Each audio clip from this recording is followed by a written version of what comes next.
Hello, Scott Chocolate here. Today I wanted to do a video on how to make a dark chocolate. First part I wanted to talk about is dark chocolate itself. Is dark chocolate good for you? I guess the answer is yes. The answer is no, maybe not really. At least not any better than milk chocolate. It's all going to depend on the dark chocolate that you're referring to and what it's made out of. True dark chocolate is baker's chocolate. Has absolutely no sugar. Is that good for you? Yeah, it's just eating like raw cacao beans. So it's been known to be very good for you. But the word dark chocolate has a very broad meaning as far as different chocolate makers. The definition I found looking on the internet, and that's got to be true because it was on the internet. It says dark chocolate, slightly bitter chocolate of a deep brown color without added milk, also called bittersweet. So then you look up bittersweet, and it has the same definition, but then also called plain, which has the exact same definition as dark chocolate and bittersweet chocolate. So apparently dark chocolate can be known as plain chocolate or bittersweet or dark chocolate. So it's got a variety of names and not a lot of clarifiers on its actual description. What I think of dark chocolate and what somebody else thinks of dark chocolate could be totally different things. I did look at some packaging of some of the, I guess what would be my favorite chocolate when I go to eat and buy chocolate. It's made by Dove. I kind of tried to make my milk chocolate close to this chocolate in taste, just because I like this chocolate. I also like their dark chocolate. What's interesting to know, if you look at the backs of these, on the back where we got the information on what it's made of, you can see first and foremost maybe the calories. There's 180 calories per serving in the milk chocolate. There's 170 calories per serving in the dark chocolate.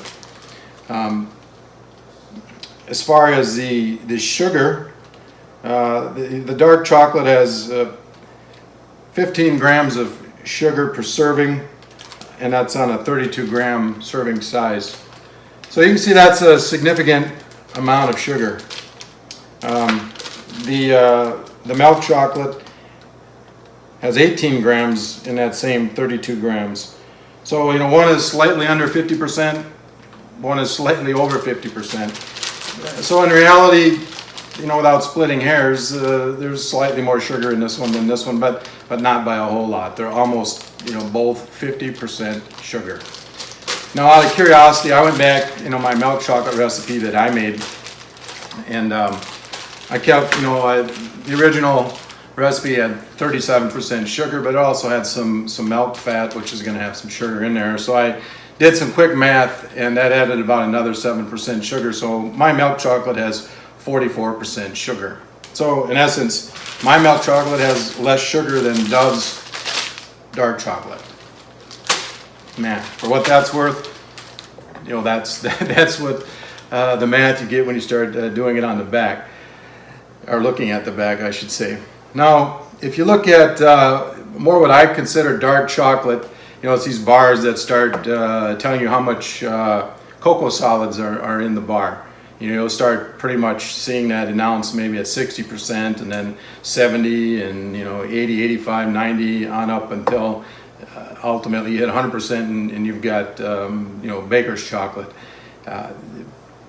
One thing, I did look at a couple of 70% bars. Now, in one 70% bar that I looked at, there was a 35-gram serving size that had 11 grams of sugar.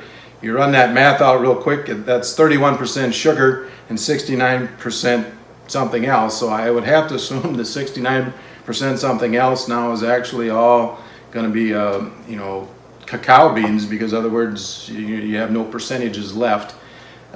So that recipe seems pretty simple. It's basically 70% cacao beans and 30% sugar. So even in that recipe, which people would think, okay, that's a a fairly healthy chocolate at 70%, it's got 30% sugar in it. I found a similar bar that did about the same thing. It was a 20-gram serving, had 6 grams of sugar in it. That's roughly 30% sugar, so ultimately it's the same recipe, a 70-30 split. So is that chocolate better for you? Yeah, I suppose technically, because it's got 30% sugar instead of 50% sugar. But ultimately, if you're going to say that I'm eating chocolate that's healthy for me, you're going to have to be nearing 80-90% to really justify that claim based on the amount of sugar that's in it. So my recommendation: eat what you like. You're not eating chocolate because you're worried about whether it's got a lot of sugar or if it's healthy for you. Heck, there's plenty of other things to eat in the world that are healthy for you. So eat chocolate based on taste. That's what Scott Chocolate says. Anyway, one of my favorite chocolates that we're going to maybe show you how to make during this video is a dark chocolate with sea salt and caramel in it. This is one that I've bought in the past because I like it. It's a 60% cacao percentage chocolate, which it says that right on the back, and it's got bits of a hard caramel in it. So I'm going to show you how to put this together, and I'm going to get it started here in one video. I'll probably have to stop the video and then pick it up once it's done here in about a day. But as everything, we start with our melanger. My melanger here is the backbone of my chocolate making activities here. So without further ado, we're going to get we've got our cocoa butter, a little bit of cocoa butter, and our beans and everything been heating in here for about a half hour to get them start to get them hot. So when I put them in the melanger, they're easy to start grinding. So I'm going to get that started here. So first thing, we're going to get our melanger turned on.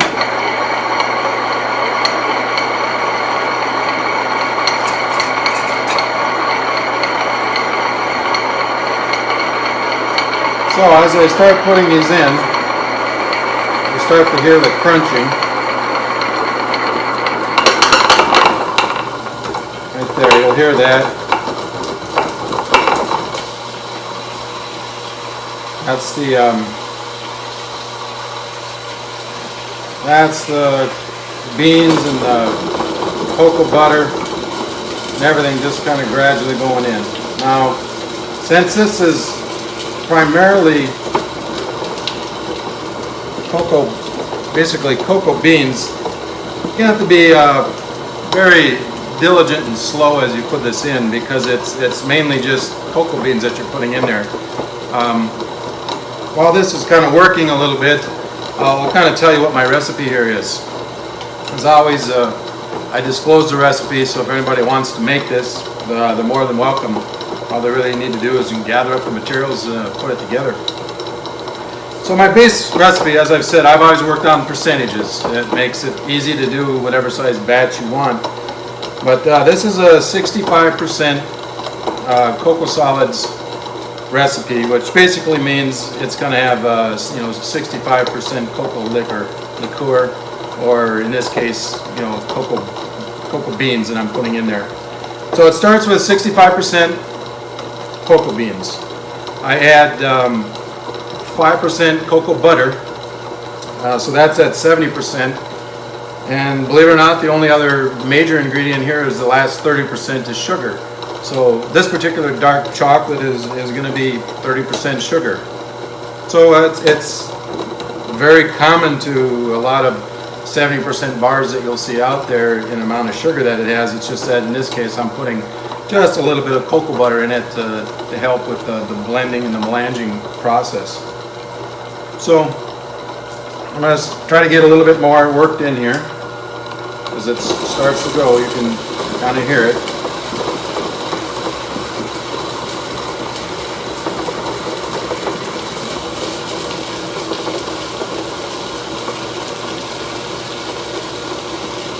seems to be taking it fairly well. I'm going to stop here for now. Going to let that work a little bit. You know, the types of chocolate that are out there, I guess, you know, we kind of assume there's three types of chocolate. You know, there's milk chocolate, dark chocolate, and white chocolate. You know, this particular video kind of shows you how to make a dark chocolate. By legal definition, you know, when you look at dark chocolate, you know, it doesn't keep you from having milk solids in it. Generally, you know, I think of a dark chocolate that has no milk solids, which that's the actual definition. It says there's no milk solids, but if you look at other sources of information of what is allowed to call it dark chocolate, you can have milk powder or milk in it, which is illustrated by looking at the back of this Dove. In the ingredients list, it says there's milk in here. So this is a dark chocolate, yet it still has milk solids. So that isn't always true that dark chocolate doesn't have milk solids, because they are allowed to put milk solids in it. You know, white chocolate, basically white chocolate is cocoa butter and sugar. You know, there really isn't much else. There might be a vanilla bean and some other few items that are put in there for whatever reason, but the bulk of it is those two things. By definition, white, it has no chocolate liqueur or any kind of cocoa solids in it, hence that's what makes it white. People might say, well, how's it called chocolate? And I guess mainly because it's cocoa butter, so it's that material that gives it the designation of white chocolate. So I'm going to try to work in, I think I can probably get the rest of this in here.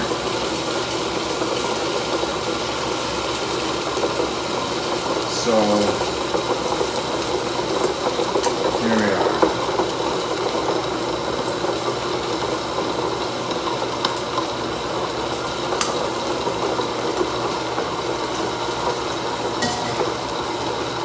So we've got the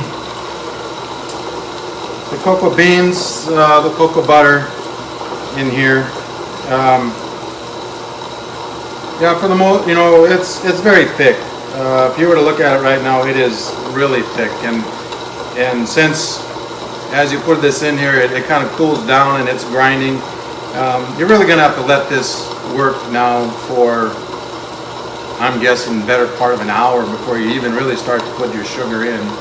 So I'm not going to keep this part of the video going while this is turning, waiting to put in sugar. But what I have left to put in here is the sugar, which is 30% sugar. But it really isn't thick enough, or excuse me, fluid enough for me to put it in right now. It would just bind this whole thing up. But as this thing turns and spins and the friction and the heat, this will turn into a liqueur, and it'll be runny, and then it'll be easy to add the sugar in. So anyway, we'll say goodbye for now, but I'll pick this up a little bit later. Alright, so here's the inside of the chocolate melanger. You can see the two wheels going around grinding the cocoa solids and the sugar. This is probably only about 10-15 minutes later than I put the original cocoa solids and cocoa butter in there. I did add a 1/4 teaspoon of salt, so maybe before it's all over, I'll give this recipe again, because I do have a quarter teaspoon of salt and a 1/4 cup of almond oil that I put in there. But you can see it's working. It's grinding, and this process now you're going to let go for 24 hours. So you can see what it looks like now. It's very gritty, and I'll give you another shot of it while it's still running here after it's been running for 24 hours. And you'll see how fine and smooth and silky it has become. I'm going to take a quick temperature reading of this here. for you. You can see if I get in there where I should be. We're running about 108 degrees. Now, I'm gathering this will probably be about 125 once this thing has run for several hours. It usually gets up to about that hot. So, anyway, okay. Let's say this is the chocolate in the melanger. Now, this is right before I'm getting ready to stop the grinding melanging process. So you can see how smooth and liquid and shiny it is. So you can see here I've filled up 3 of my molds with what I use for the hard caramel. Now I just crushed this Werther's original hard caramel candy. I kind of run it through my Champion juicer. It kind of crushes it up into small bits, and I just put them in the bottom of the molds. I had enough for 3 molds, and then the rest I'll just make regular chocolate bars. But this is the process I use to make the caramel dark chocolate bars. Hello, Scott Chocolate back. Say it's about 24 hours later. I've run my chocolate through the melanger now. I've got some molds prepared. I've got some with the caramel in the bottom, some without, mainly because I only had enough caramel to do 3 of them. And since I like a lot of caramel in it, I just didn't want to skimp and spread it all across all the molds. I'd rather have 3 really caramely bars and then the rest normal. So I've tempered up my chocolate. As you can see, chocolate, it's very, it's very shiny. It's approximately about 91, 92 degrees. It's been tempered. I do have a different video on tempering chocolate. Yeah, it's running about 89 degrees right now, but it's actually cooled a little bit after I had to put this in a water bath to warm it up in a tempering process. The difference between milk chocolate, which I did the tempering video on, and the dark chocolate is you're going to run your tempering temperature a couple degrees higher for dark chocolate. Now, as you see, we're going to start pouring the chocolate into the molds. So it's still pretty fluid here. So we're just going to fill up my molds. So this is a pretty straightforward process. You just kind of get the chocolate spread around in your molds and kind of quickly move from one mold to the next. You're going to want to vibrate them a little bit, but I usually like to get them filled up before I worry about vibrating them.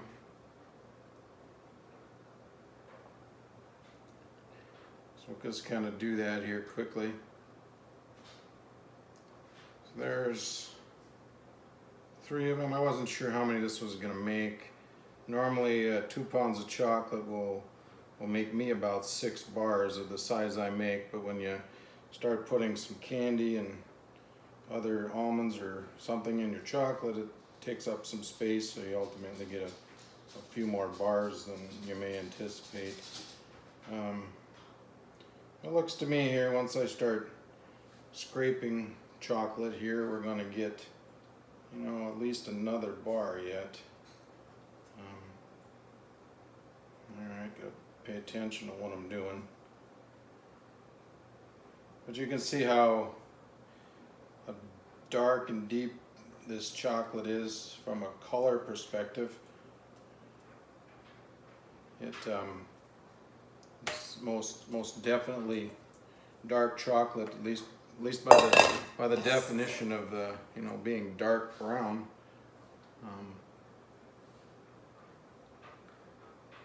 So let me get the rest of this cleaned out the best I can here. Get it poured into my molds. We're just gonna quickly maybe show the vibrating process here.